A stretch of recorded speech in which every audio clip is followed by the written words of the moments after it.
আমরা কিন্তু মেয়েরা একটু ঘুরতে বেশিই ভালোবাসি, কিন্তু ওই যে কথায় আছে না, মা হওয়ার পরে অনেক কিছু ত্যাগ করতে হয়, তেমনি আমার ঘোরাটাকেই আমি ত্যাগ করে দিয়েছি। এই কথাটা মা আগে বহুবার বলেছে, কিন্তু তখন এর মর্ম বুঝিনি, যেটা এখন বুঝতে পারছি। যাই হোক, আজকে হঠাৎই প্ল্যানিং করে বরের ছুটি বলে তিনজন মিলে বেরিয়ে পড়লাম ইভিনিংটা অন্যভাবে কাটাবো বলে। ফার্স্টে এসেছিলাম মোড়ে, এখান দিয়ে কিছু কেনাকাটা করে তারপরে চলে গেছিলাম ধোসা অ্যান্ড ক্যাফেতে। এই ক্যাফেটা আমাদের এখানকার নতুন হয়েছে, যদিও বা আমি এখানে ফার্স্ট টাইম এসেছি, কিন্তু এখানকার খাবার আমি বহুবার খেয়েছি। ঝিলিক এখানে প্রায়শই আসে আর এখানকার খাবার আমার জন্য পার্সেল করে বাড়িতে নিয়ে যায়। বাড়িতে বসে এখানকার খাবার খেয়ে এখানকার খাবারে আমি ফ্যান হয়ে গেছি। ইডলি ধোসা ভীষণ ভালো বানায়। ফার্স্টে অর্ডার করেছিলাম দই বড়া।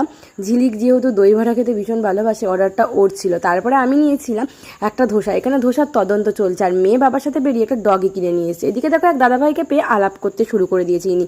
তারপরে অর্ডার করেছিলাম ফিঙ্গার ইডলি, আর এখানে একটা সাম্বার দেওয়ার পরে সাম্বারে দেখি পোকা পড়েছে। যাই হোক, আবার এক্সচেঞ্জ করে দিল। তো আজকের ইভিনিংটা খুব ভালো